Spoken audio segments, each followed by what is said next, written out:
So for early 2015, HP introduces the all-new HP Desktop Minis. You can get anywhere from an Intel Celeron processor all the way to an Intel Core i3 processor.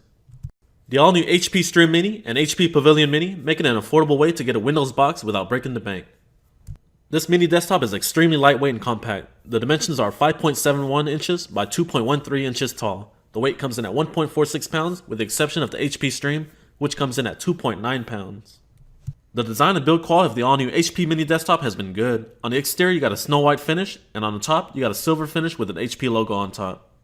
Now for the HP Stream Mini desktop, that one comes in a blue finish. For pricing, the baseline HP Stream Mini is $179 US, the mid-tier is $319 US, and the high-end model is $449 US.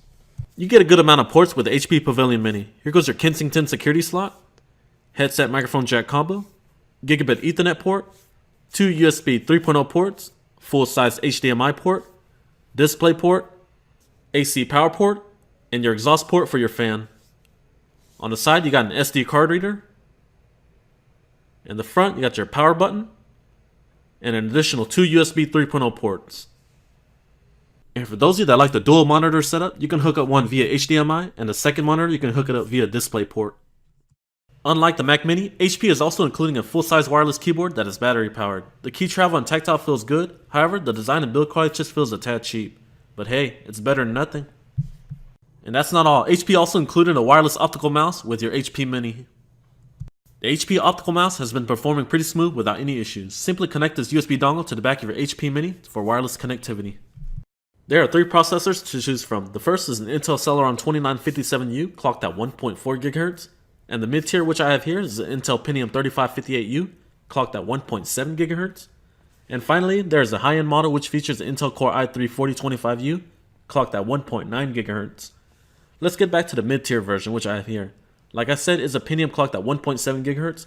From day-to-day workloads like word processing, watching 1080p video clips, to web browsing, this processor was quick and responsive. I think the mid-tier is the perfect balance between price and performance. With that being said, you can also buy the HP Stream Mini, which retails for $179.99 US, but the limitation is the Celeron processor and the 32GB eMMC SSD. I'll have to do some research on the baseline HP Stream Mini to see if you can attach a standard 2.5-inch hard drive. And in case you're wondering, all the processors in the HP Mini desktops are all based on the Haswell architecture. Here's some Geekbench 364-bit version results for the Intel Pentium 3558U. For the single core score, I got 1,575, and for the multi-core score, I got 2,798. With these kind of scores, you can expect good performance from your day-to-day applications with the Intel Pentium 3558U. And for Cinebench R15, I got a CPU score of 124 CB. Now for those of you that want the best performance, I would recommend upgrading to the high-end model, which features the Intel Core i3 4025U. That model retails for $449 US. Alright, let's go and test out the HP Pavilion Mini in action here. Let's go ahead and launch the Health and Fitness app. Let's scroll here and see how responsive it is. As you can see here, very smooth. Alright, let's go and check out the sports section. So far, the CPU is smooth like butter. Alright, let's go back to the desktop and let's try to launch a website like MSN and test it out. Let's check our Internet Explorer. Let's type in msn.com. This is live in action right here. It took about 3 to 4 seconds to load that page. Not too bad.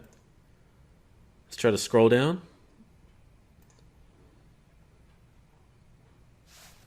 As demonstrated here, the HP Pavilion Desktop Mini performed basic applications without any hiccups. What about streaming 1080p video clips like Netflix or YouTube? Here I'm giving you a demo of the Beats Special Edition laptop I recently reviewed. Hey, what's up YouTube? It's me, Andrew here. Today I'm doing my full review on the all-new HP Pavilion Beats Special Edition. Alright, let's get started. The HP Pavilion Beats is a special edition laptop that features Beats audio speakers, obviously, a unique two-tone black and red finish, a red backlit keyboard, kind of like... So for those of you that like to watch full HD content on Netflix and YouTube, rest assured the Intel Pentium is up to the challenge. Now for those of you that want to do more intense video and photo work, I would recommend upgrading to the high-end model, which features the Intel HD 4400 for your graphics. What about the performance of the Intel HD graphics found on the Intel Pentium series? For the 3D Mark Advanced Edition, for Skydiver I got a score 1415. For CloudGate, 2,261.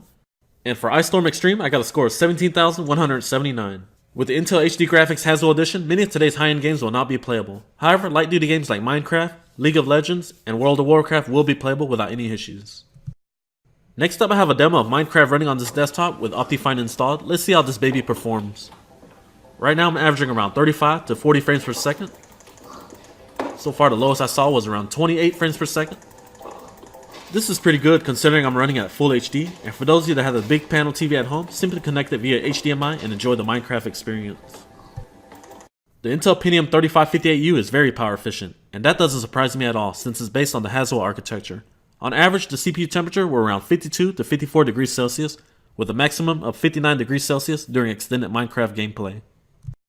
You get 4GB of PC3-12800 RAM. For most tasks, the 4GB of RAM was just enough to keep the system from lagging during my test. I had 7 tabs open simultaneously, as well as a YouTube video clip playing on the next tab, and the total memory used was at around 62%. Once I closed all the tabs in the YouTube video clip, the memory used was at around 30%. Is the HP Mini upgradable? Let's find out. Simply remove these 3 Phillips screws and lift up here. And boom, there goes your components. There goes your USB 3.0 ports on the front, your hard disk on top.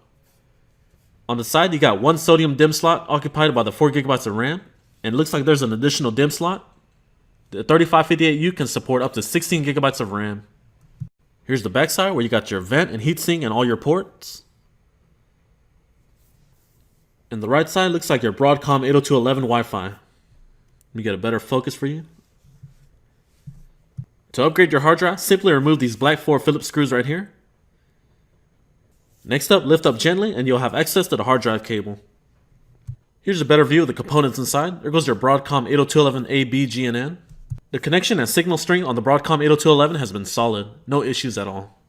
So there you have it. That was a quick look at the internal components of the HP Pavilion Mini. The HP Pavilion Mini features a 500GB hard drive running at 5400 RPM. The performance is okay. I would recommend upgrading to SSD for the best performance. The HP Mini features a single fan. With basic productivity, you could barely hear the fan running. However, fire up a game and you'll definitely hear the fan running. Don't worry though, it's not loud like the regular desktops. With an attractive price point and good performance, the HP Pavilion Mini makes it an easy to recommend desktop. You get an efficient Intel Haswell processors, upgradable RAM and hard drive, and to top that off, HP even throws in a wireless key